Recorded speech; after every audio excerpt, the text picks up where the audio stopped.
আসসালামু আলাইকুম সুপ্রিয় 18তম শিক্ষক নিবন্ধন পরীক্ষার্থী ভাই ও বোনেরা। আজকে আপনাদের একটা গুরুত্বপূর্ণ বিষয় নিয়ে আলোচনা করা হবে, যেটা হচ্ছে 18তম যে ভাইবা হচ্ছে এর পরবর্তী আর কি কি কার্যক্রম রয়েছে, কোন কোন পদগুলো আপনাকে আরো অতিক্রম করতে হবে সে সম্পর্কে কিছু জানিয়ে দেওয়া হবে ইনশাআল্লাহ। তো যারা 19তম প্রিপারেশন নিচ্ছেন তারা চাইলে আমাদের কাছ থেকে 19তম প্রিলিমিনারি ও রিটেন সাজেশনটি সংগ্রহ করতে পারেন। আমাদের সাজেশন অলমোস্ট রেডি। এর পাশাপাশি 18তম ভাইবা যাদের এখনো হয়নি বা ডেট পড়েছে তারা চাইলে আমাদের কাছ থেকে 18তম ভাইবা সাজেশন নিয়ে খুব তাড়াতাড়ি আসলে এটি কমপ্লিট করতে পারবেন, এবং আমরা আশাবাদী যে ভাইভাতে অবশ্যই হেল্পফুল হবে বলে মনে করা হচ্ছে। তো চলুন, আজকের বিষয় হচ্ছে 18তম শিক্ষক নিবন্ধন পরীক্ষা ভাইবা পরবর্তী কার্যক্রম কি কি, সম্পূর্ণ কার্যক্রম শেষ হতে কি কি ধাপ অতিক্রম করতে হবে এবং কতদিন সময় লাগতে পারে। 18তম ভাইবা কার্যক্রম চলতেছে। ধারণা করা হচ্ছে যে ভাইবা শেষ হতে সময় লাগবে মে মাস পর্যন্ত। ভাইবা পরবর্তী রেজাল্ট প্রকাশ হতে পারে জুন মাসের শেষের দিকে।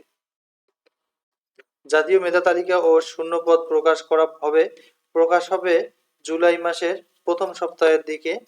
তার মানে জাতীয় মেধা তালিকা ও শূন্যপদ এটা প্রকাশ করা হবে কিন্তু জুলাই মাসের প্রথম সপ্তাহের দিকে। তাহলে আপনারা জানতে পারবেন আপনার মেধা তালিকা কততম এবং আপনার পদে কোন কোন স্কুল বা কলেজে শূন্য পদ রয়েছে। এতে করে আপনারা জানতে পারবেন যে আপনার কততম মেধা তালিকা রয়েছে।